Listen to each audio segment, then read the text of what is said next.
तो सवालों की कड़ी को आगे बढ़ाते हैं और पूछते हैं उनसे कुछ पर्सनल लाइफ से जुड़े हुए सवाल, जो उनका प्रोफेशन है। तो जब आप पढ़ाती हैं बच्चों के, बच्चों कुछ ऐसा पूछ लेते हैं जिससे आपका दिमाग चकरा जाए? हाँ, बच्चे तो कुछ भी पूछते हैं। तो जैसे अभी एग्जाम्पल्स तो नहीं देना चाहती हूँ मैं। जी। मेरे भी बच्चे पूछते हैं, sometimes it's hard to explain that. Then फिर मैं कुछ ऐसा तरीका ढूंढ लेती हूँ जिससे उनका भी जो सेटिस्फेक्शन हो जाए उनके क्वेश्चन का, और ये भी उनको गलत भी इंफॉर्मेशन ना चली जाए जी। और उनको सही डायरेक्शन में, यानी उनको जिस हिसाब से जवाब देना है उस हिसाब से जवाब देती हूँ। एंड क्या सोनल जी, कैसे हम जो छोटे बच्चे हैं उनके अंदर वैल्यूज कैसे डेवलप करें? आप तो एक टीचर हैं, एक माँ भी हैं, तो आप ही एक्सप्लेन करिए इसको कि कैसे बच्चों के अंदर वैल्यूज डालें। वैल्यूज का डेवलप करना सबसे अच्छा मीन्स है कि यू प्रैक्टिस द वैल्यूज। जी। टीचर अगर पढ़ा रही है तो टीचर ने एटमोस्ट, ठीक है हमारी जो लाइफ है वो इतनी अनसर्टेन है, फिर कभी कोई इंसिडेंट हो जाता है, हम हर बार सच नहीं बोल सकते, कभी कभी झूठ भी बोलना पड़ता है। जी। हम हर बार हर वैल्यूज उस वैसे नहीं प्रैक्टिस कर पाते जैसे उसको बोला गया। तो ये वैल्यूज क्या एब्सोल्यूट नहीं है, रिलेटिव नहीं, है? वैल्यूज एब्सोल्यूट नहीं है, रिलेटिव्स है। और वैल्यूज भी, जिन्होंने भी वैल्यूज, जो भी फिलोसोफर्स रहे उन्होंने वैल्यूज का जो सिस्टम्स निकाला है एथिक्स में,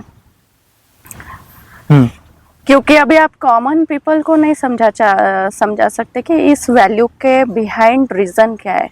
सो they have made the set of rules. जैसे आप बच्चों को नहीं समझा सकते कि शांत रहने का क्या मतलब है, सिर्फ आप रूल्स बना देते, during school you have to be keep quiet, during study you have to be keep quiet, you should listen to your teacher. जी। वैसे ही कभी कभी सिचुएशन इतनी कॉन्ट्राडिक्टरी हो जाती है कि मीन्स सम वैल्यूज आपको सैक्रिफाइस करने पड़ते हैं। जैसे अभी एग्जाम्पल्स, अब मैं बोलती हूँ I have to practice the value of truth, पर कभी अभी एक हार्ट का पेशेंट है और अगर उसको एक ऐसा सच है जो वो अगर वो यानी उसको मैंने बोला तो वह ऑन द स्पॉट अभी उसको हार्ट अटैक आ जाएगा, तो क्या मैं वो बोलूँगी? उसको सच सुनना भी ज़रूरी है, उसको सच बताना भी ज़रूरी है। अभी ऑन द स्पॉट है वो जी, यानी उसको हार्ट अटैक आया हुआ है, फर्स्ट स्ट्रोक, एंड उसको सच जानना भी ज़रूरी है। पर मुझे सच भी बोलना है और फिर आपको उसको ये भी, यानी क्या फिर मैं सच बोल पाऊंगी? तब सिचुएशन इतनी कॉन्ट्रैक्ट ऑन द स्पॉट, आप जब ऐसी क्रिटिकल सिचुएशन जब आ जाती है आप सच प्रैक्टिस नहीं कर सकते। पर ठीक है, at most parents and teachers can practice the values to speak most of the time truth. आप हर बार किसी को अपनी, देखो लोगों का समाज को दिखाने का चेहरा अलग रहता है, और जो बिहाइंड यानी जो जब डार्कनेस रहती है तब चेहरा सबका अलग रहता है। कोई भी आपको सिगरेट यानी पीते हुए सबके सामने नहीं दिखेगा, बिहाइंड किसी ट्री के पीछे जाएगा, फिर सिगरेट पिएगा जी। सो यानी तो मैं वही कहना चाहती हूँ। सोनल जी का फिलॉसफी जो है वो रुचिकर सब्जेक्ट है। इवन कई बार हमारी जब बात होती थी नॉर्मली, तो मैं भी उनको एज ए संत के रूप में देखता हूँ, क्योंकि वो इंटेलेक्चुअल रूप से काफ़ी रिच हैं। तो बहुत छोटे छोटे क्वेश्चन जो हम जैसे लोग नहीं समझ पाते, वही सब पूछूंगा और आपको भी जानने का मौका मिलेगा। तो जैसे सच बोलना हमेशा सही होता है क्या, ये ऐसा? एक मिनट, आपने संत जैसे कहा, that is very big thing for me. I am not the saint, मैं संत नहीं हूँ, आई एम जस्ट कॉमन जी, 100%। अब ये तो आपकी बड़प्पन है, आप ऐसा अपने आप को कहते हो। तो क्वेश्चन मैं पूछ रहा था कि सच बोलना हमेशा सही होता है क्या? क्योंकि सच दावा सब करते हैं, लेकिन ऐसा कभी कभी दिखता नहीं, हो नहीं पाता। देखो, दुनिया में ऐसा कोई पर्सन नहीं मिलेगा आपको जो 100% सच बोलता हो जी। पर सच बोलना अच्छा है, एटलीस्ट उन सिचुएशन के लिए जो यानी जिसमें आपका रिश्ता, यानी आपको अगर सच बोलना है, आपको you have to be true with your partner. तो यहाँ पे आप मैक्सिमम सच का उपयोग आपको करना चाहिए। पर रोजमर्रा की जिंदगी में जब आप you have to deal with the world, you have to deal with the world, हमेशा आपको कभी कभी सच नहीं बोल सकते, आपको साइलेंट रहना पड़ता है। You can't say anything but you have to keep quiet. तो सच एब्सोल्यूट नहीं है, it depends upon the situation. ये भी सच है कि हम बच्चों को हमेशा सिखाते रहते हैं कि सच बोलो सच बोलो, पर ये भी सच है कि हम हमेशा सच बोल नहीं पाते जी। कुछ सिचुएशन ऐसी रहती है हम नहीं बोल सकते सच, जिससे आपका नुकसान हो सकता है, सामने वाले का नुकसान हो सकता है, या फिर ऐसा नुकसान हो सकता है कि आप झेल ही नहीं पाओगे, आप डिप्रेशन में चले जाओगे, फिर वो सच भी कुछ काम का नहीं। जी। हम दूसरों की सोच से इतना क्यों डरते हैं? जितना हम नहीं सोचते अपने बारे में, इतना हम सोचते रहते हैं कि वो हमारे बारे में क्या सोच रहा होगा। इस डिलेमा को कैसे हम लोग कोप अप करें या डील कैसे करें?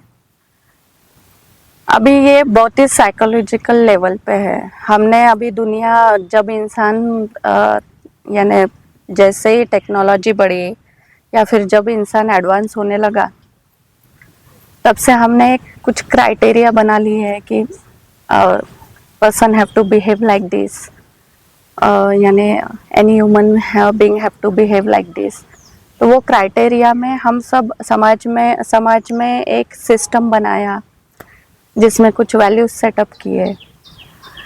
तो हमेशा हमें सिखाया जाता है बचपन से कि हमने अच्छा रहना चाहिए, ये रहना चाहिए, फिर इसी में हम वो प्रेज, और जब हम बच्चों को सिखाते हैं ना जी। कि आपने अच्छा काम किया तो आपको प्रेज मिलेगा, मेडल मिलेगा, और बुरा काम किया तो पनिशमेंट मिलेगी, तो वो साइकोलॉजिकली हमारे ब्रेन में फिट हो जाता है। जी। And then we think that कि हम फिर खुद को दूसरों के नजरिए से देखने लगते हैं कि यार उससे तो अच्छा नहीं लगा, उससे अच्छा लग रहा है क्या।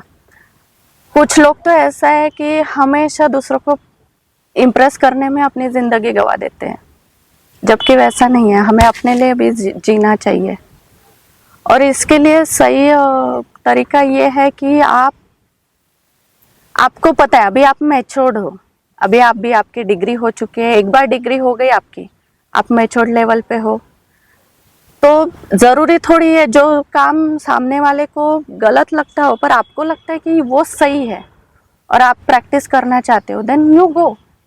क्यों आपको फिर चिंता है कि सामने वाला क्या सोचेगा, क्यों आपको डर लगता है कि सामने वाला क्या सोचेगा।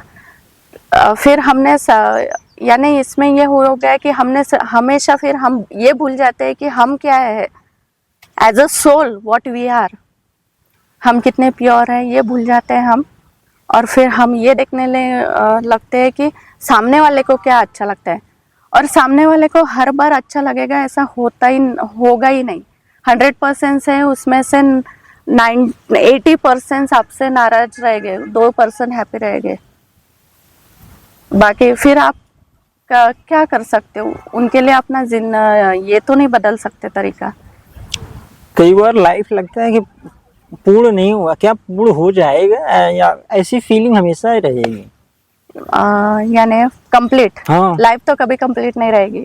ह्यूमन बीइंग का क्या बोलते हैं जन्म ही इसलिए कि इट इज ऑलवेज इनकम्प्लीट, इसलिए तो मिस्टिक है उन्होंने बोला कि what is the completeness, completeness is to reach to know yourself, to know thyself, जैसे जीसस क्राइस्ट ने कहा है you have to know thyself, खुद को जानना यानी ईश्वर को जानना।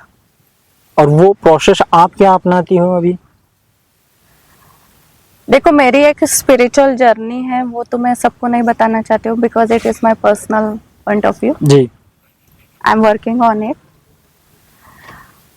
और सबके लिए भी स्पिरिचुअल, अभी देखो जीसस क्राइस्ट है, सब सेंट है, वो सबको तो लेके नहीं गए ना अपने साथ। नहीं। There were the mark souls, Jesus Christ ने बोला था there are the mark souls. जितने उनके मार्क सोल्स थे उन्होंने उनको प्रीच किया, और फिर वो ही उनको वो उनके साथ गए। सो स्पिरिचुअल लाइफ, मैं नहीं ऐसा बोलना चाहती हूँ मैं स्पिरिचुअल हूँ या इसलिए आप भी होना चाहिए या फिर आप भी होना चाहिए, पर अगर किसी को स्पिरिचुअल जर्नी में जाना है तो दैट इज़ द प्रोसेस। हमारे इंडियन संस्कृति में कहा जाता है कि यानी आपको अगर स्पिरिचुअल लाइफ में जाना है तो आपको फिर एक गुरु चाहिए। तो आप एक गुरु ढूंढिए जो आपको स्पिरिचुअल मार्ग पर ले जाए और उसको प्रैक्टिस कीजिए। और spiritual is a life long journey. ये नहीं मैंने आज शुरू की, कुछ साल बाद I will attend that enlightenment, ऐसा नहीं है। It is life long process. और ये क्या मतलब, थोड़ा ये लाइटर वे में ही क्वेश्चन पूछता हूँ कि डिजिटल युग में क्या गुरु किसी को भी बना सकते हैं? नहीं गुरु किसी को नहीं बना सकते एक्चुअली। जो गुरु है वो एक तो आपको ढूंढेगा या फिर आप किसी तरह से गुरु तक पहुंच जाओगे, और सबको मिलेगा ही ऐसा नहीं है। किसी को कब मिलेगा, किसी को कब मिलेगा, ऐसा नहीं है। पर आप अगर सच्चे दिल से आप ढूंढ रहे हो, sure you will get it. अगर आपका लाइफ गोल ही वही है कि means I have to live a normal life, then I have to walk on the spiritual life. So आपका गोल ही वही है तो आपको मिल जाएगा। ऐसे तो कितने सेंट्स है जो गुरु की तलाश में कहाँ तक गए जी। गुरु को ढूंढने के लिए, उनको मिला। ऐसे बहुत फेमस सेंट है। एंड फिलोसफी की जिस विषय की आप बात करती हैं, जिसमें आप रुचि रखती हैं, उसमें लाइफ का काफी बड़ा रोल है। तो लाइफ के खत्म होने के बाद क्या रोल है, मरने के बाद क्या क्या है? No one knows what will happen after that, no one. आपका पर्सनल इंटेलेक्ट क्या कहता है कि हाँ ऐसा होगा? क्या आप भी, ये जो आपने कहा कि कोई किसी को नहीं पता, ये भी किसी का बताया हुआ आप बता रहे हैं या आप? नहीं, एक्चुअली ये मेरा जो मैंने प्रोसेस अब तक जो मैं थिंक करते आई हूँ, या फिर जो भी मेरा अब तक का जो मेरा एक्सपीरियंस है, या फिर मैंने जो भी नॉलेज गेन किया अब तक, उसके हिसाब से मैं कहती हूँ कि no one knows what is after life. अगर किसी को पता भी चल गया what is after life, he is no more to tell you.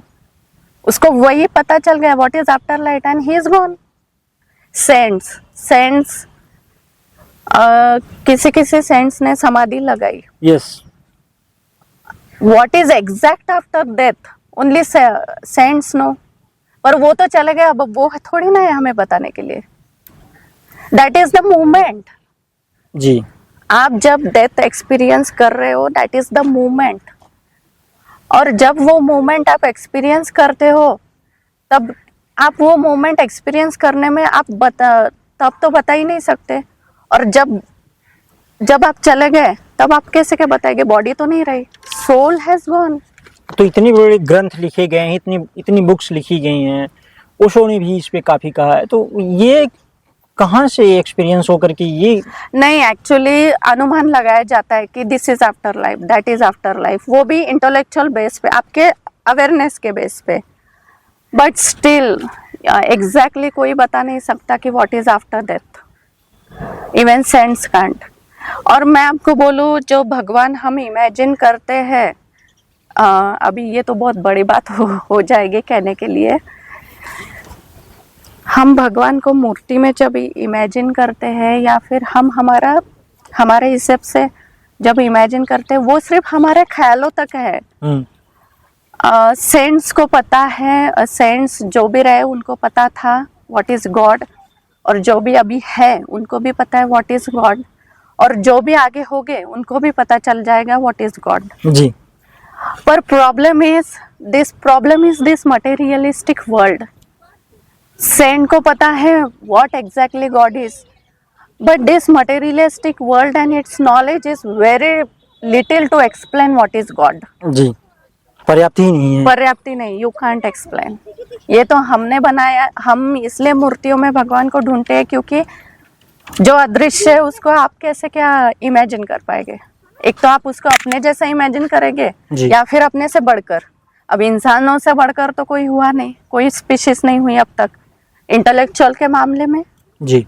हमने तो अभी तो ये 8वां क्या बोलते हैं, ये है 8वां क्या मास एक्सटिंक्शन हम जो ला रहे हैं अभी 8 टेक्नोलॉजी से, इतनी स्पीशीज एक्सटिंक्ट हो गई अब तक। हाँ। ये 8 मास एक्सटिंक्शन हमारा ह्यूमन मेड है, यानी हम इतने टेक्नोलॉजी इतने एडवांस है ब्रेन वाइज, तो हम अभी हमसे जो नीचे उनको तो पूछ नहीं सकते, तो फिर हमें पूछना किसे पड़ेगा? हमारे बराबर जो है उसको, या फिर हमसे ग्रेट है।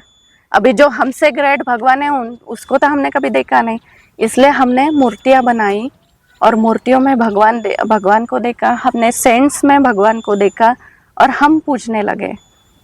इट्स लाइक अ चाइल्ड को जैसे आप PhD के लेवल का नॉलेज नहीं दे सकते, वैसे ये कॉमन मैन को आप समझा नहीं सकते what is God, what is after death. ये सब क्या एक मिस्ट्री रहेगी और ह्यूमन बीइंग के लिए हमेशा मिस्ट्री ही रहेगी, क्योंकि this knowledge of this world is not enough for it, है ही नहीं, इनफ ही नहीं है। एंड जो लोग इसके बारे में थोड़ी व्याख्या वगैरह करते हैं वो हाँ, उनके अनुमान ही है, एक प्रकार से अनुमान ही है, नियर टू द रियलिटी भी हो सकता है किसी का, जैसे Shankaracharya he was knowing it, but still आप नियर टू द रियलिटी भी पहुंच गए तो लोग भी आपको उस लेवल तक नहीं समझ पाएंगे, बिकॉज सबका एक हम डिफाइंड है कैसे, आप कैसे, राजीव सिंह कैसे डिफाइंड है जी। आपके जन्म से लेकर तो अब तक की जो आपकी जर्नी है, आपका जो बैकग्राउंड है, यानी आप कहाँ से पढ़े हो, आपकी फैमिली बैकग्राउंड है, आपकी सोच उस पर, फिर आपने UPSC की स्टडी की, ये जो आपका वो इतना जो एक्सपीरियंस है और जो पास्ट लाइफ का जो एक्सपीरियंस है उस पर आप एक डिफाइंड हो, उसके बेसिस पे आपका नॉलेज रहता है जी। और ये नॉलेज भगवान को जानने के लिए बहुत ही कम है। You have to reach till that awareness, और जब आप वो अवेयरनेस तक पहुंचोगे तब आप भगवान को जान पाओगे, पर then also you can't explain it to the people what is God. तो आप अभी, क्योंकि मुझे हर बार आपको भगवान क्या है, मैं अगर एक्सप्लेन करने लगूँ तो मुझे इस दुनिया में जो जो अवेलेबल है वो कम पड़े, नहीं वही उसी को एज ए एग्जाम्पल देख के समझाना पड़ेगा जी, वही स्टैंडर्ड होगा। हाँ, वही स्टैंडर्ड होगा।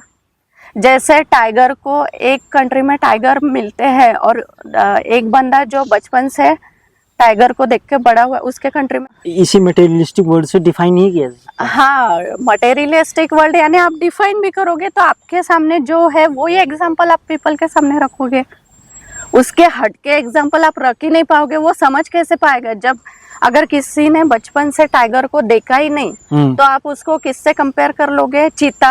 चीता से, पर एग्जैक्ट क्या वो टाइगर है? नहीं, जिसने देखा ही नहीं। बॉडी वैसी है, सिर्फ आप क्या बोलोगे, इसको ब्लैक और येलो स्ट्रिप्स है और फिर इमेजिन कर लो ये टाइगर है। सो भगवान का भी ऐसा ही हुआ है।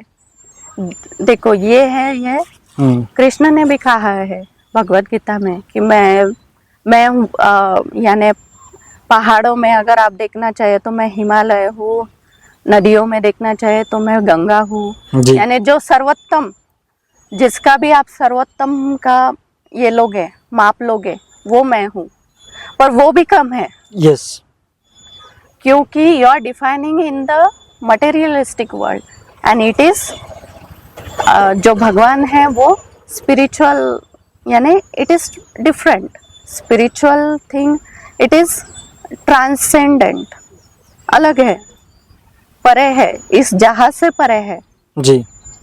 एंड उसको डिफाइन करने के लिए उसी जगह हमको जाना पड़ेगा एंड वहां से जा करके कोई आया नहीं है। उस लेवल तक आपको हायर लेवल तक अगर आपको खुद एक्सपीरियंस लेना है तो आपको वो जर्नी कंप्लीट करनी पड़ेगी जी। जैसे संतों ने की है। इसी हाँ अगर कोई बोलता भी है कि मैं ये यानी भगवान ऐसा है वैसा है, तो वो उसको सिर्फ उसके सर्वोत्तम लेवल पे डिफाइन कर रहा है, बट वही है वो नहीं डिफाइन कर रहा है। जी। और हमारा इमेजिनेशन भी कितना वैसे तो हम कुछ भी इमेजिन कर सकते हैं, पर भगवान के बारे में हमारा इमेजिनेशन देखो कहाँ तक पहुँच गया है। भगवान है तो ह्यूमन बीइंग है, और है तो मेल है, और फिर हमने मेल तक ही सब स्टॉप कर लिया। एंड सारे जितने भगवान हैं मेल डोमिनेटेड भी मेल डोमिनेटेड, क्योंकि we are living in the male dominated society, and it has a very vast history of male domination. जी। So we are defining God into the, जैसे कबीर ने कहा है भगवान वो है जो निर्गुण है, निराकार है, जिसका कोई आकार नहीं, जिसका कोई गुण नहीं है। So मैं तो वो भगवान को मानती हूँ जिसका कोई आकार नहीं, गुण नहीं। कई बार कहते हैं बड़े बड़े संत लोग भी कि सगुण भक्ति निर्गुण भक्ति, कबीर जैसे लोग भी करते थे। तो आप सगुण भक्ति की तरफ चलते हैं या निर्गुण भक्ति की तरफ? देखो सगुण भक्ति मानना या निर्गुण भक्ति मानना फिर भी एक, अभी मैंने ये भी वैसा ही हो गया कि मैंने अब एक क्राइटेरिया में भगवान को बिठाया और मैं उसी तरफ जा रही हूँ। मैं सिर्फ I am walking on the journey, I don't know what. एक नया पर्सपेक्टिव है कि उसको इसमें दोनों में डिफाइन ही नहीं करेंगे। हाँ, I am walking on the journey, let's see what means what is the real God. I don't know, मैं तो अभी यही मान के चलती हूँ, I don't know what is God, who is God, पता ही नहीं। Just I am walking, let's see. And ये सगुण और निगुण भक्ति दोनों को मत के आपने ये पता किया कि हाँ भाई इनसे भी वो परे है, या ये अपनी नहीं, आई एम जस्ट ब्लाइंडली वॉकिंग। जैसे गौतम बुद्ध को किसी ने पूछा था कि भगवान क्या है, उन्होंने जस्ट एक स्माइल की, उन्हें पता था कि ही कांट डिफाइन गॉड, और डिफाइन भी किया तो लोग नहीं समझ पाएंगे क्योंकि उनकी इंटेलेक्ट काफी कम है। इंटेलेक्ट, एक्सपीरियंस, अवेयरनेस लेवल सब मैटर करता है जी। Only not intellect, experience level. और जिसने जान लिया फिर उसको कुछ और जानने की जरूरत नहीं, he is complete and he is satisfied and he is not having any more means desire to tell the people what is God. He knows it and he is experiencing it, he is loving it and he is satisfied, and now he wants to fulfill his duty on the earth and go beyond this materialism. Society का, समाज का हमारे देश में काफी role है महिलाओं का। आप कैसे देखती हैं? एंड क्या मैं कुछ मराठी साहित्य वगैरह पे भी बात कर सकता हूँ? हाँ, पर मराठी साहित्य मैंने इतने पढ़े नहीं। इंग्लिश लिटरेचर पे? हाँ, इंग्लिश लिटरेचर मैंने, एक्चुअली मेरा लिटरेचर यूपीएससी में सब्जेक्ट था जी। तो मैंने पढ़े थे। सोसाइटी में वुमेन की जो अभी ये है, हमें लगता है कि womens are getting advance and they are wearing modern clothes, they know how their rights, but still women are still back from here. क्या प्रॉब्लम आप देखती हैं? आपने बहुत बड़ी प्रॉब्लम है। ग्लास सीलिंग तो हमेशा है, ग्लास सीलिंग कोई तो तोड़ना है। देखो हमारे समाज में देखो, जब हिस्ट्री, जब पहले जब संसाधन नहीं कम थे और जैसे पहले ह्यूमन बीइंग जैसे आगे आगे बढ़ता गया, फिर पहले वो हर्डिंग करता था, यानी ये था क्या बोलते हैं उसको, ट्राइबल्स में जब रहते थे। हाँ, यानी घूमते रहता था पहले इंसान, यानी अपनी फैमिली बड़ी हो वो घूमते रहता था, खाना बदोश जिंदगी जीते। हाँ, यानी क्या खाना बदोश। हाँ, यानी क्या करना, क्या बोलते हैं उसको, एनिमल हंटिंग जी। एंड हर्डिंग, वो ही करते थे। यानी हम, सेटलमेंट नहीं था तब। हम्म। तब से लेकर आज तक ऐसे कुछ घटनाएं घटी कि जिनसे तब टेक्नोलॉजी इतनी एडवांस नहीं थी तब। और आपको पता है वुमेन की natural process, monthly process, then getting pregnant, फिर ये तब भी था, तब टेक्नोलॉजी एडवांस नहीं थी, सैनिटरी पैड्स नहीं थे, कॉन्ट्रासेप्टिव नहीं थे। तो तब के जो समझदार इंसान थे उन्होंने एक ये बनाया कि man will go out because women can't. Yes. महीने के 4 दिन अगर you are wasting then how your family will survive. So वो जो सेटअप बन गया है, और फिर उसमें pregnancy 9 months, you can not do anything, means like hunting. Yes. Hunting आप नहीं कर सकते। कुछ होगा, कुछ महिलाएं तब करती होंगी, अनुमान मान लेते हैं हम करती होगी, पर फिर यही बेटर लगा कि women will stay inside and man will go outside, they will Hunt and come back. फिर हमने सोसाइटी, फिर ऐसे सेटलमेंट की तरफ बढ़े हम। फिर हम इतनी एडवांस टेक्नोलॉजी है, अभी सब है, अभी सैनिटरी पैड्स है, अभी है, पर हमारी मेंटालिटी अभी तक वहाँ पे ही है, that we are still behind man.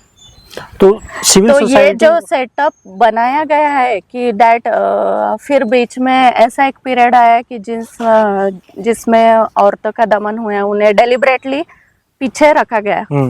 उनको ना पॉलिटिक्स में पार्टिसिपेशन, ना किसी में फिलोसॉफी, ना किस में भी। आपको ऐसा एरा मिलेगा ही नहीं जिसमें एक्टिवली वुमेन, एक आध दो मिलेंगे, एक आध दो सेंट्स मिलेंगे जिसमें वुमेन एक्टिवली पार्टिसिपेट है पॉलिटिकल लेवल पे, या फिर यानी विमेन जिम्मेदार है, वुमेन उसमें डाले। इसका एब्सोल्यूट आंसर एक ही नहीं है कि एक ही जिम्मेदार है, मैन ही जिम्मेदार है इसके लिए, या फिर वुमेन इसके लिए। दोनों जिम्मेदार है, समाज जिम्मेदार है, सब लोग जिम्मेदार है। कुछ वुमेन ऐसी भी है जो निकलना ही नहीं चाहती इससे, कुछ निकलना चाहती है तो उनके सामने हर्डल्स आते हैं, और कुछ निकल चुकी है। तो ये यहाँ से आपको समझना पड़ेगा कि you are a human being and you have emotions. आपको इमोशंस है।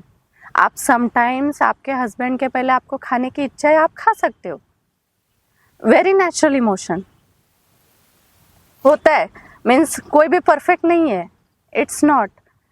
अगर आप किसी एक क्राइटेरिया में, आप अगर किसी एक क्राइटेरिया में खुद को आगे रख रहे हो अपने बच्चों से और फैमिली से, इट्स वेरी नेचुरल। तो निजी जिंदगी में आप पहले खा लेती हैं हस्बैंड से पहले? Yes, many times, and he never asked me to wait, और he knows that.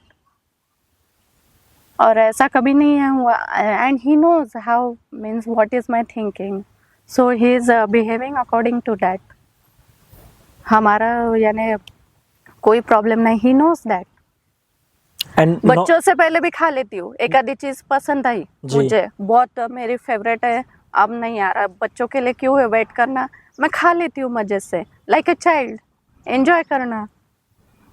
It's very natural emotion. फिर क्यों हमने सेटअप बनाया कि वुमेन शुड ऑलवेज ईट। और ये तो सबसे बुरी बात है कि अगर कल का खाना बच गया तो वो पहले वुमेन खाएगी और बाकी कोई नहीं खाएगा। बच्चे नहीं खा सकते क्योंकि उनकी यानी they are developing in the stage of developing, और मेन नहीं खा सकते because they are doing great job by going out. तो वुमेन को खाना चाहिए बिकॉज वो घर पे रहती है। अरे इससे तो मेरी सेहत पे इतना नेगेटिव असर हो रहा है। फिर आप after 40s women's face so many problems. जी, कितनी प्रॉब्लम्स है आपको, आपने आपकी माँ को भी देखा होगा। और फिर आदमी लोग तो फिट रहते हैं, फिर वुमेन्स को क्यों इतनी? क्योंकि वो हमेशा खुद को हर चीज़ में सेकेंडरी क्राइटेरिया, नेग्लेक्टिंग हर हेल्थ, नेग्लेक्टिंग हर इमोशंस, उससे उसके शरीर पर और उसके ऊपर से बायोलॉजी ऐसी, वुमेन की बायोलॉजी ऐसी है, नेगेटिव इम्पैक्ट होते हैं। फिर आयरन डेफिशिएंसी हो जाती है, कैल्शियम डेफिशिएंसी, फिर after 40, after 60 women get weak, फिर उनको नए नए डिजीज़ हो जाते हैं। सो ये क्या है? बिकॉज आई एम क्योंकि समाज ने ऐसा बना के रखा है womens are always secondary.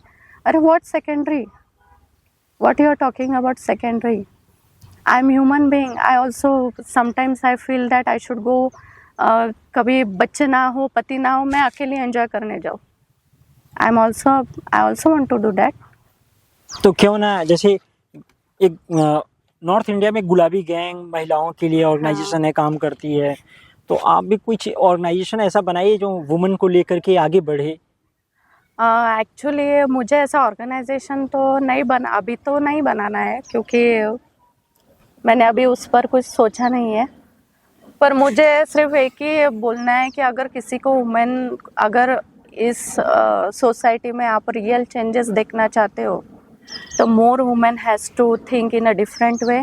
They has to come in the political system in large numbers, and they has to be great philosophers and great thinkers. अगर बदलना है तो, क्योंकि एक मैन कभी फिलोसफी वुमेन के लिए नहीं लिख सकता और एक वुमेन फिलोसफी कभी मैन के लिए नहीं लिख सकती। And philosophy will change the life of women, क्योंकि आज तक वही हुआ है। कितने ग्रेट थिंकर्स आए, थिंकर्स ने अपनी फिलोसफी दी, फिर पॉलिटिकल लेवल पे उस पे अप्लाई हुआ है। जैसे Karl Marx, he has given his philosophy. Political level पे आपने देखा लेनिन ने अप्लाई किया और इधर माओ ने अप्लाई किया। So like that only women have to give that, women have to think their, means उनको अपना पर्सपेक्टिव समाज के सामने लाना ही पड़ेगा। They have to think in a different way. यहाँ से शुरू होगा, यहाँ से तो ये बदलाव दिखाई देगा। ऊपर से आप कितने भी स्कीम्स लाए गवर्नमेंट वुमेन के लिए, वही मैं आ रहा था कि क्या गवर्नमेंट इंसेंटिव वगैरह जो देती है महिलाओं को लेकर के वो पर्याप्त है? नहीं, वो तो तब का है, यानी जख्म हो गया, हमने मलहम लगाया, बस हो गया। पर जख्म का घाव कितना गहरा है और उसका सही उपचार क्या है वो हमें पता ही नहीं। ऊपर से जख्म दिख रहा है, उस पर मलहम लगा दिया। तो स्कीम्स, इंसेंटिव्स वुमेन के लिए आप जितने भी लाएंगे वो सब मलहम की तरह काम करेंगे, पर गहरा जख्म तो बहुत डीप है, वो कैसे हील होगा। एंड इसमें कई बार लोग कहते हैं, कुछ महिलाएं जैसे उसको क्या कहते हैं, महिलावाद को, फेमिनिज्म। कुछ महिलाएं फेमिनिज्म के नाम पे वो तो इतना एक्सट्रीम हो जाती हैं, कहती हैं man without society without man. नहीं, ये पॉसिबल नहीं है, होगा भी नहीं और डिजायरेबल भी नहीं है जी। कैसे क्या होगा? जब बनाया है पृथ्वी, यानी पूरे सिस्टम को, पूरे यूनिवर्स को, ऐसे हर स्पीसीज में मेल और फीमेल है। That's why that species is going forward जी। ये कैसे होगा? That is extreme feminism. और कुछ औरतें होगी ऐसा जो फेमिनिज्म के नाम पर, जैसे अभी हर समाज में कुछ ऐसे लोग होते हैं जो एक आधी जो अच्छी चीज़ है उसका गैर इस्तेमाल करते हैं। तो वैसे फेमिनिज्म में भी ऐसा है कि कुछ औरतें करती है, जैसे कोई पॉलिटिशियंस को गैर फ़ायदा लेते हैं, जैसे कोई डॉक्टर्स गैर इस्तेमाल करते हैं अपने पावर्स का, जैसे कोई भी। नॉर्थ में और सेंट्रल इंडिया में यही डाउरी का केस बहुत चलता है। हाँ, फीमेल ओरिएंटेड है। हाँ, और मेल पूरे तरीके से वो गलत है एक्चुअली। हाँ, कोई एक्चुअली फीमेल यानी उनको फिर जो अभी क्या हुआ है, कोई इसमें अपना पर्सनल गेन भी कर लेती है। अब तुम्हारी मेरी दुश्मनी है। और डाउरी का केस, अभी किसी औरत को किसी मर्द को सबक सिखाना है, अभी वो अदर तो इस्तेमाल नहीं कर सकती, तो उसके पास क्या है, फेमस डाउरी। पूरी की पूरी फैमिली बर्बाद हो जाती है, मैंने देखा है गांव में। तो कुछ आपको ऐसे फीमेल्स देखने को मिलेंगे, they will misuse there powers, और ये हर सोसाइटी में होता है। कुछ ऐसे लोग होते हैं जो मिसयूज करना चाहते हैं अपने पावर्स को। एक दो क्वेश्चन और आप बताइए।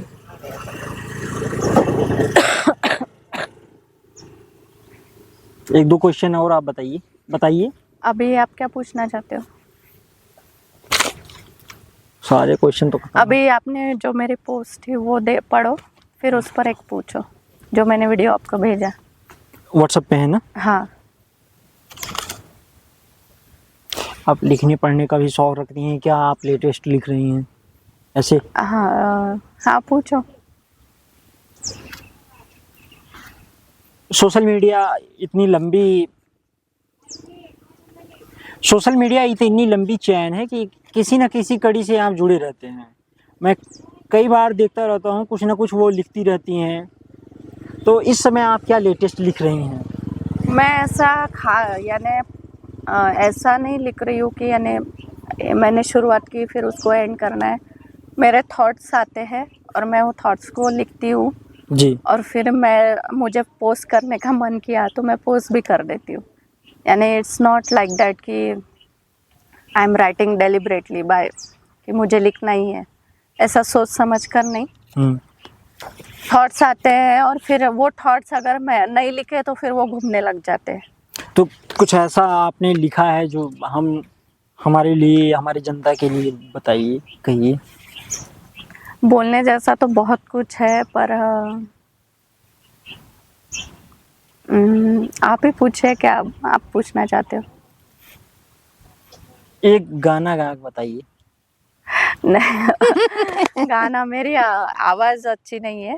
और क्वेश्चन बताइए, तो उसको कट करूँ, नए सिरे से स्टार्ट करूँ? गाना गाइए, उसमें रिकॉर्ड हो जाएगा। नहीं, एक्चुअली मैं नहीं गा पाऊंगी, मुझे नहीं गाना आता है। गाइए मेरो मन बस ये अर्जुन जीता, ये शरीरिया के कौन भरोसा, ये पूर्वांचल में फोक सॉन्ग है। कुछ क्वेश्चन और बताइए, मैं लिख लूँ। आपने तो इतनी पढ़ाई की है और भी कई बार बातचीत करते हैं तो उसमें भी सीखने को मिलता है, लेकिन हम जैसे लोग या और हमारे जैसे लोग, कई लोगों का ये प्रश्न है कि एक अच्छा इंसान कैसे बना जाए, या अच्छा इंसान कैसा होता है? अच्छे इंसान की कोई ऐसी डेफिनेशन नहीं है कि ये अच्छा है वो बुरा है। अगर आपको अच्छा इंसान बनना ही है तो मुझे लगता है कि आप पहले सिचुएशन को टटोले, क्या है सिचुएशन, और फिर उसके अकॉर्डिंग क्या सही है क्या गलत है उसका अनुमान निकाले जी। और फिर आप डिसीजन ले, सही डिसीजन ले जो अकॉर्डिंग टू सबके हित में है। जो अगर आप बोलोगे कि कोई दूसरों की हमेशा हेल्प करता रहता है तो वो अच्छा इंसान है क्या? हाँ, उसकी ये बहुत अच्छी बात है कि वो हेल्प करता रहता है, पर एज अ होल अच्छा इंसान सिर्फ हेल्प के क्राइटेरिया पे उसको मान लेना, दैट इज डिफरेंट थिंग। अच्छा इंसान एक प्रोसेस है बनने की। कभी आप गलत भी डिसीजन लोगे, कभी ऐसा डिसीजन लोगे जिससे आपका किसी का दिल दुखेगा या फिर यू विल हर्ट समवन, पर आपको इस प्रोसेस से खुद को डेवलप करना है और फिर खुद को टटोलना है। यार आगे सिचुएशन है, मुझे क्या सही लगता है, क्या कैसे सही बिहेव करना है, क्या सही है। तो इंसान इंसान को हम प्योर ब्लैक एंड व्हाइट में नहीं डिवाइड कर सकते कि ये अच्छा है। लेकिन इंसान तो हालातों का भी तुम्हारा है। हाँ, हालात, वही तो मैं बोल रही हूँ, हालात तो रहेंगे। कभी कभी ऐसा डिसीजन आप लोगे हालात के मारे, क्योंकि आप डिसाइड ही नहीं कर पाओगे, पर ठीक है उसके बाद आपको पता है आपने गलती की है, आप दिल से उसको मानिए और फिर ये बोलिए कि मैं अब ये दोहराऊंगा नहीं और किसी को हर्ट नहीं करूंगा आगे चल के। तो अच्छा इंसान होने की प्रोसेस एक लाइफ टाइम जर्नी है। जैसे स्पिरिचुअल मैंने कहा लाइफ टाइम जर्नी है, आप किसी एक मुकाम तक नहीं रुक जाते हैं, आपको हमेशा खुद को धीरे धीरे धीरे धीरे डेवलप करके वहाँ तक पहुँचना रहता है। तो अच्छा इंसान होना भी वैसे ही। कई बार ऐसा होगा कि आप गलत डिसीजन लोगे, पर at the end of the life what you will be the package of all wrong decision or with some wrong decision and mostly correct decisions। और सोसाइटी को आपने कितना कितना आपने बेनिफिशियल रहे हो आप सोसाइटी के लिए, एंड ये जरूरी है। हाँ जरूरी है, क्योंकि आप एनिमल्स नहीं हो कि आप अपने मन से कुछ भी करने लगे। कई लोग तो आप तो इतना इस चीज को लेकर के इतना क्रिटिकल हैं कि हाँ सोचती हैं, कई लोग तो सोचते ही नहीं कि हाँ ये सोसाइटी को लेकर के कि हाँ सोसाइटी को कुछ देना है या करना है, ऐसा कुछ? देखिए, हर इंसान मेरे जैसा तो नहीं होगा, पर हाँ कुछ लोग नहीं सोचते हैं कि हम जो बिहेव कर रहे हैं उसका सोसाइटी पर क्या इम्पैक्ट होगा।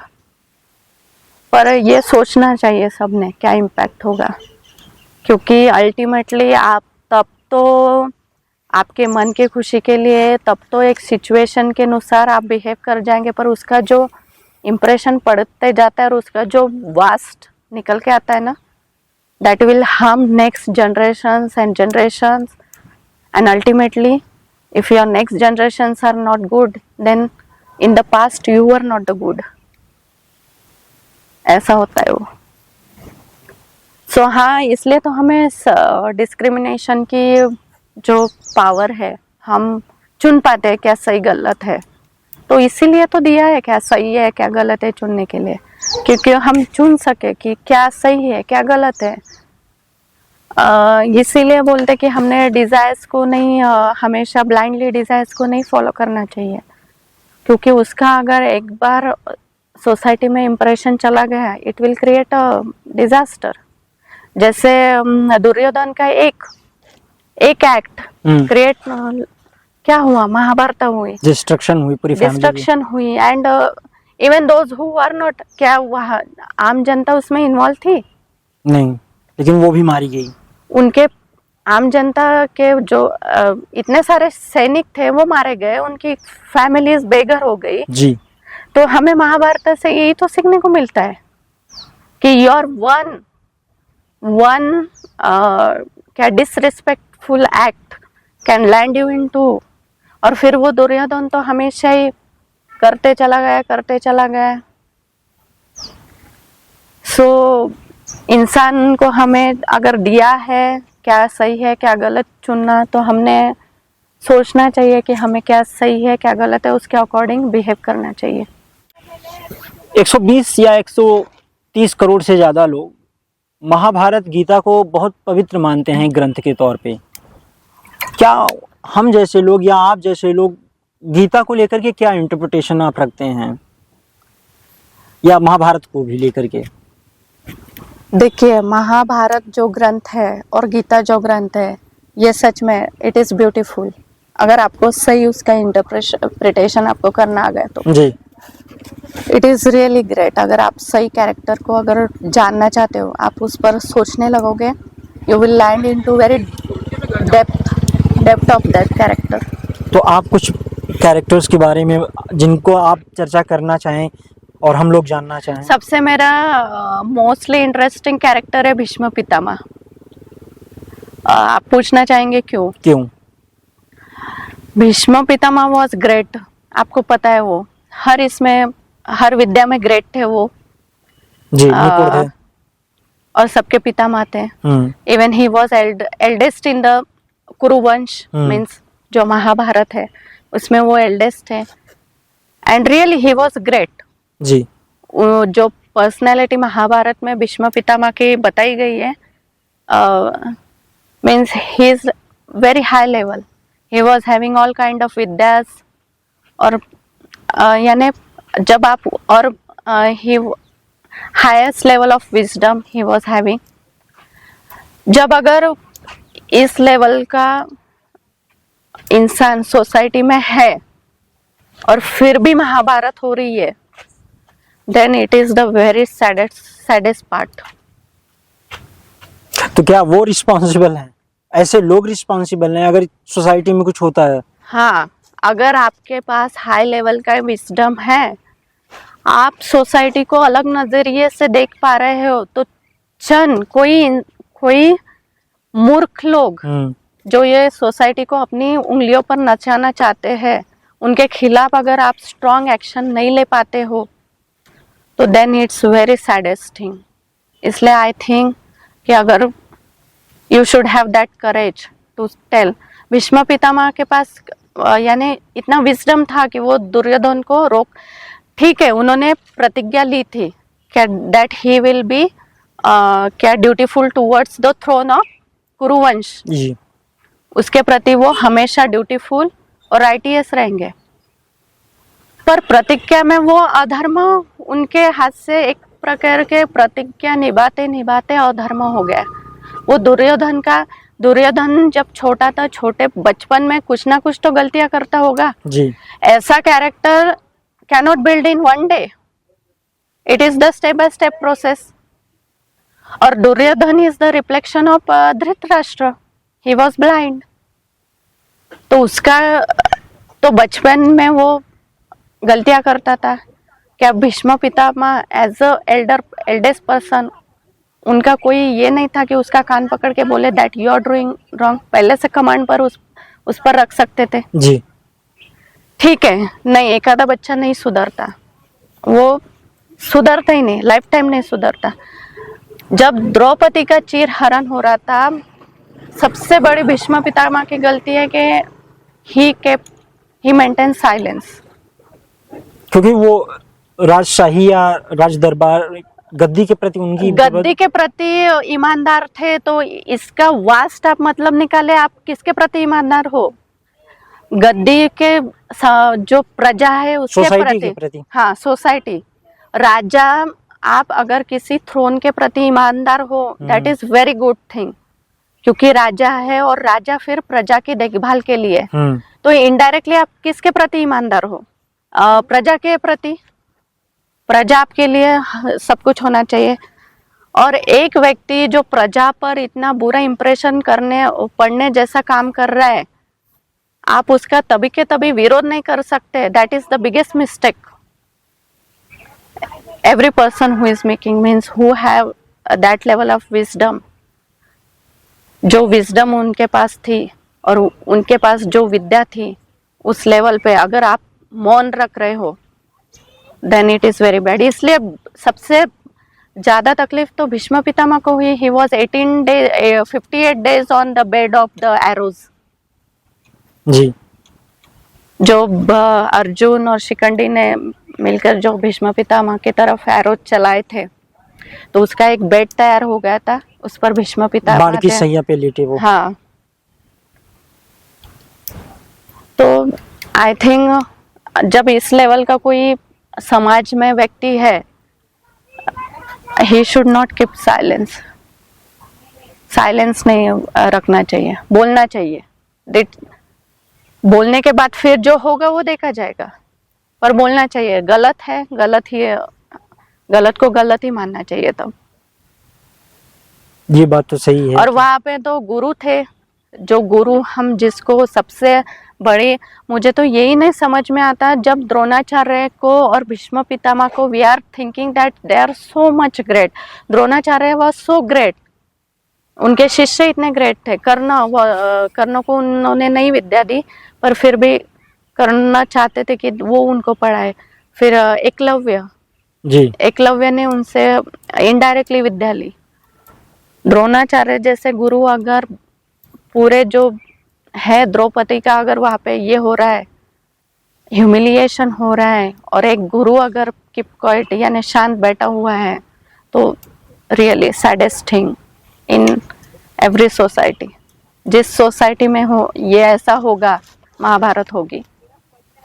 अगर वहां के गुरु एल्डेस्ट पर्सन गलत होते हुए भी चुप बैठे हैं, देन महाभारत तो होगी। तो ये दिखाता है कि यदि आपके पास विजडम है तो आपको आवाज उठानी है। हाँ।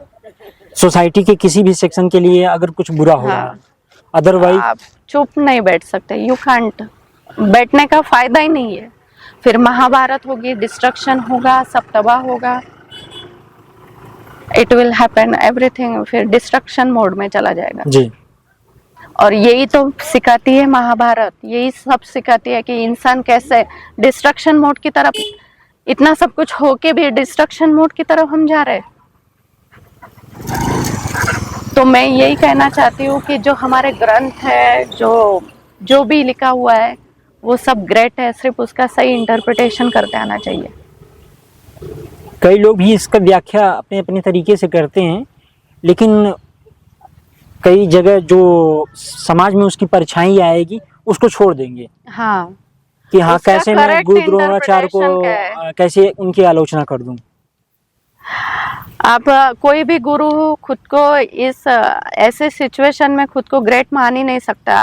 उसके बाद द्रोणाचार्य को भी पछतावा हुआ दैट उन्हें अंदर से भी पता था कि उन्होंने सबसे बड़ा पाप किया चुप रहकर। और इवन भीष्म पितामह को भी पता था, बोलने के लिए सबके सामने वो नहीं आया। तो इसीलिए आप बोलते हो कि मैं हर बार सोचती थी कि क्यों इतने ग्रेट लोग क्यों दुर्योधन की तरफ से थे। वो इसी कारण की वजह से थे, क्योंकि वो सच्चाई को परखे उसका साथ नहीं दे सके, इसलिए उनको मजबूरन दुर्योधन के पक्ष में जाना पड़ा। मजबूरन जी दुर्योधन के पक्ष में लड़ना पड़ा। ऐसा ही होता है, इंसान सच्चाई सामने रहती है, बोलने की हिम्मत नहीं रहती, लोग क्या बोलेंगे, ये क्या होगा। फिर अच्छे अच्छे इंसान जब खामोश बैठ जाते हैं तब तानाशाही बढ़ जाती है। तो आपका इशारा क्या प्रेजेंट गवर्नमेंट को लेकर के? नहीं, प्रेजेंट ये वाली गवर्नमेंट को नहीं। है ना, कितने डिक्टेटरशिप कंट्रीज है अपने वर्ल्ड में। नॉर्थ कोरिया है, हाँ, इवन अपना चाइना भी। हम तो डेमोक्रेटिक कंट्री है। प्रेजेंट गवर्नमेंट को नहीं, कोई भी रहे, पॉलिटिकल पावर में कोई भी रहे, पर अगर you have that level of wisdom and awareness then you should be brave enough to fight for it. UPSC preparation के दौरान मैं कई लोगों से आप जनरली मिलते हैं, जब आप इतनी पढ़ाई करते हैं तो कई उस दौरान आपको अनुभव होते हैं जीवन में। मैं उसी कड़ी में मैम से मिलाता हूँ, फिलॉसफी की वो स्टूडेंट हैं, अभी इस समय टीचर हैं, आगे वो परसू करने वाली हैं पीएचडी। उन्हीं से बात कराता हूँ, सोनल जी से। सोनल वानखेड़े जी, सबसे पहले आप अपना परिचय दीजिए। हेलो राजीव जी। जी मैं सोनल वानखड़े। 1 मिनट। हाँ चलो कैमरे में देखना है। हाँ ठीक है। हाँ कैमरे में आपको देखना। नमस्ते राजीव जी। जी मैं सोनल वानखड़े जी। और आपने जैसे कहा हमारी यूपीएससी की प्रिपरेशन के दौरान हमारी मुलाकात हुई थी, और अभी तो मैंने प्रिपरेशन छोड़ दिया। Now I am working as a teacher and now I am a simple teacher, nothing. तो कैसा चल रहा है आपके जीवन में इस समय? अच्छा चल रहा है, बहुत अच्छा चल रहा है। I am happy with my job. UPSC preparation के दौरान काफ़ी स्ट्रेस रहता है पढ़ाई का, एंड फैमिली को भी बैलेंस करना। आपके 2 प्यारे बच्चे भी हैं, कैसे आप इतना पूरा बैलेंस कर पाती थी? शुरुआत में तो बहुत डिफिकल्ट था जी।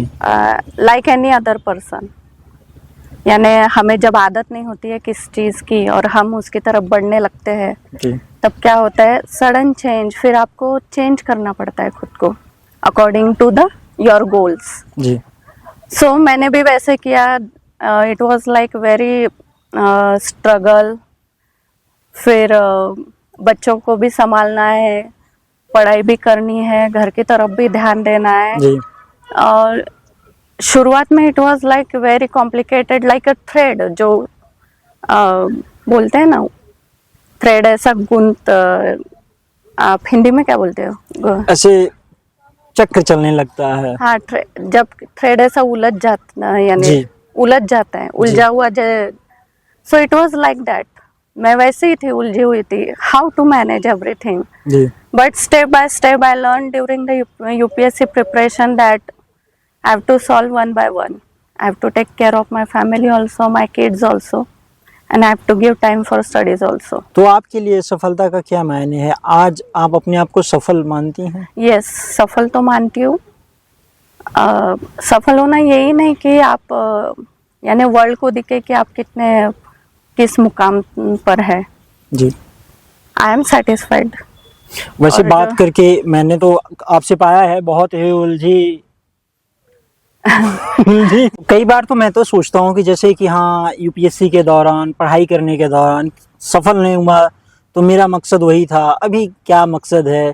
तो बहुत बार लोग पूछते हैं कि मेरा मकसद क्या है। एक्चुअली हम लोग चूज भी कर पाते हैं कि मकसद हमारा क्या है कि नहीं, ये कैसे हम डिसाइड करें? अगर रियलिटी आप देखोगे तो नो वन नोज कि उसका मकसद क्या है। सही बात है। हाँ, मुझे भी ऐसा लगता था जब यूपीएससी की प्रिपरेशन मैंने स्टार्ट की, यही मेरा मकसद है, now that's it, I have to go on, मुझे इस पर ही चलना है। Then I have given 5 years, then I have understood that no it is not means मैं क्रैक भी नहीं कर पाई यूपीएससी। सो फिर मैंने सोचा क्या सच में यही मकसद था मेरा। जी।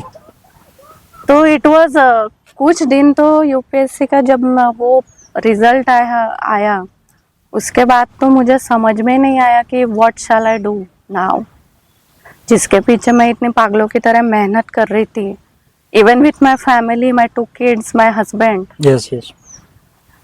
That period was very, I used to cry day and night. My husband used to see me. और वो कुछ नहीं, वो शांत देखते थे, बाद में बोलते थे कि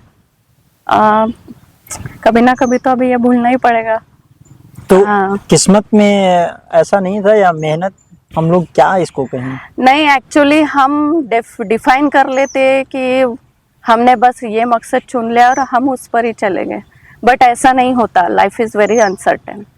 यस, ये तो मैंने और भी ये feel सिर्फ किया। सेंट लोग ही समझ पाते हैं, सेंट्स। जी और जो है मिस्टेक्स, जी। वो ये समझ पाते हैं कि वो है ना कहावत, चूहों के दौड़ में अगर चूहा आया फर्स्ट आया जाए तो चूहा ही फर्स्ट आ जाता है। यानी ही इज नाइदर, वो टाइगर थोड़ी ना बन जाता है जी या फिर एलिफेंट थोड़ी ना बन जाता है, वो रहा तो चूहा ही ना। जी। वैसे हमारे इंसानों की ये हो गई कि हम एक दौड़ में जा रहे हैं, जस्ट सीइंग बाय, यानी किसी को सफल देखते हैं, हमें भी लगता है यार चलो हम भी प्रिपेयर कर लेते हैं, हम भी मेहनत करते हैं, हमें क्या कमी है, फिर हम दौड़ने लग जाते हैं। बट लाइफ वैसी नहीं है। तो खुशी आखिर मिलती कैसे है हमें? खुशी अभी इसके भी पर्सपेक्टिव 2 है। आप मटेरियलिस्टिक वर्ल्ड पे देखेंगे तो खुशी क्या है, मैंने एक अच्छी नई ड्रेस खरीद ली, खुशी है। जी कार खरीद ली, खुशी है। पैसा भी कमा लिया, खुशी है।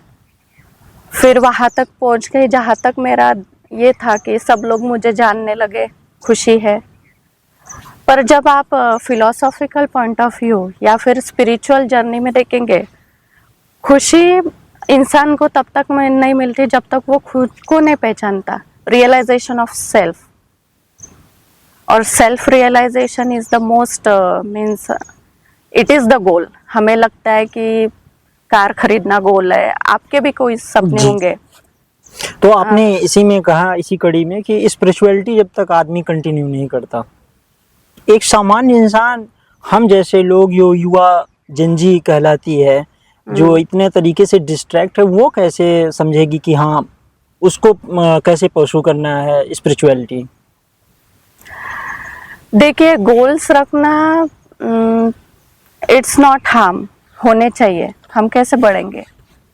डिजायर्स है इसलिए हम आगे बढ़ पा रहे हैं। अगर डिजायर्स ही नहीं है तो हम आगे कैसे बढ़ेंगे?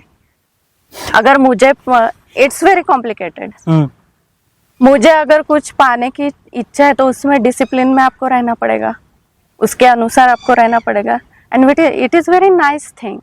बट कुछ लोग क्या होते हैं, just it that is the thing कि हमें बस गोल, फिर हम परिवार छोड़ देते हैं, हम हमारे क्या हेल्थ का ख्याल छोड़ देते हैं, हम कुछ भी यानी खुद पर नहीं ध्यान देते, हम एक ही चीज पे परस्यू करने लगते हैं।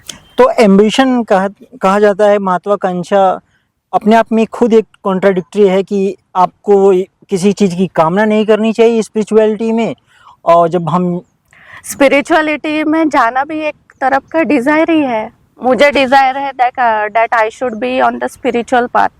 डिजायर से सब शुरू होता है। जी। एंड क्या ये देखिए, भी एम्बिशन है?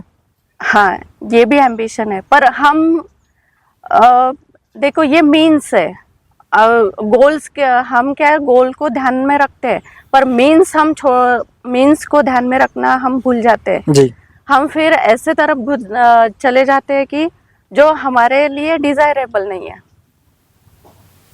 यानी देखो, मेरा एक गोल है कि suppose I want to be a model. उसके लिए अभी एक क्राइटेरिया बन चुका है कि मॉडल्स को क्या क्या करना है, ये करना है। पर for becoming model I am sacrificing my all what we say, जो सच्चाई है या फिर जो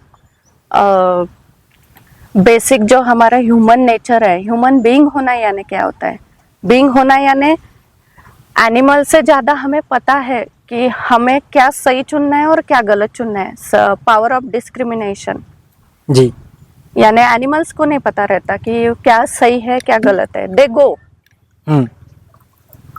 ओके, तो कई बार क्या तो मनुष्य हम गोल्स के इसमें हम ये गोल्स को परस्यू करने में हम भूल जाते हैं कि क्या सही है और क्या गलत है। पावर ऑफ डिस्क्रिमिनेशन हम यूज़ करना ही भूल जाते हैं, फिर हम चले जाते हैं, फिर हमें असफलता मिलती है, then we get into depression